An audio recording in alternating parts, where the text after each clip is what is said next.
যেটাকে বলা হয় যে ডন হিসেবে অনেকেই জানছে যে আলমডাঙ্গা উপজেলার এখন ডন হিসেবে খ্যাত জিল্লুর রহমান অল্টু, আসলে এই ধরনের কথা কারা বলছে এবং কেন বলছে তারা? এইটা আমার দলের ভিতর করেই কিছু কুচক্রী মহল, যারা এর আগে দলের পদপদবী ছিল। 18 সালে পরে তারা এই দুর্যোগের ভিতর রাজনীতি করেনি, আমরা জীবনের রিস্ক নিয়ে রাজনীতিটা করছি, করে আমরা এখন পদপদবী পাই, আমরা শরীফুজ্জামান শরীফের গ্রুপ করি এবং আমরা শরীফ আগামীতে এমপি হলে তারা মনে করছে যে এরা অনেক কিছু পাইয়ে গেল।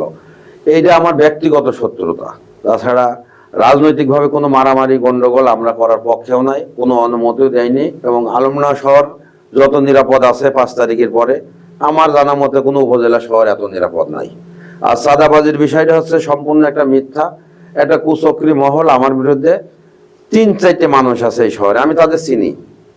3-4টে মানুষ ওর কানে করে চার দোকানে বলা বলি করবে যে অল্টু অমুক যাইতে টাকা নিছে।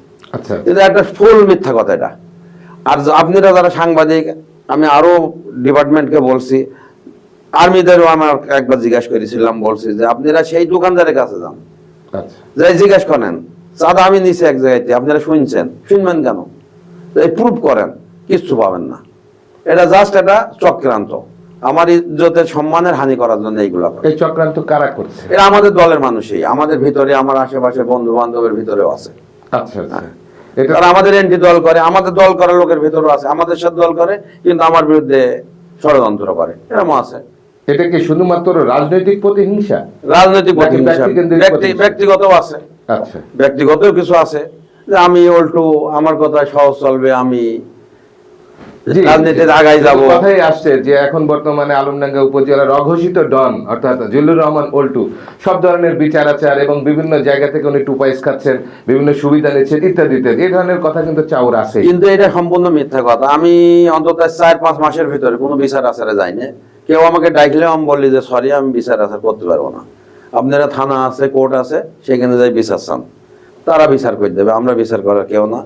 আর নির্বাচন সামনে, আমাদের দলের অ্যাক্টিং চেয়ারম্যানের নিষেধ, আমাদের নেতা শরীফুজ্জামান শরীফেরও নিষেধ যে আমরা কোনো বিচার আচার করতে পারবো না, কারোর পক্ষেও নাই বিপক্ষেও নাই।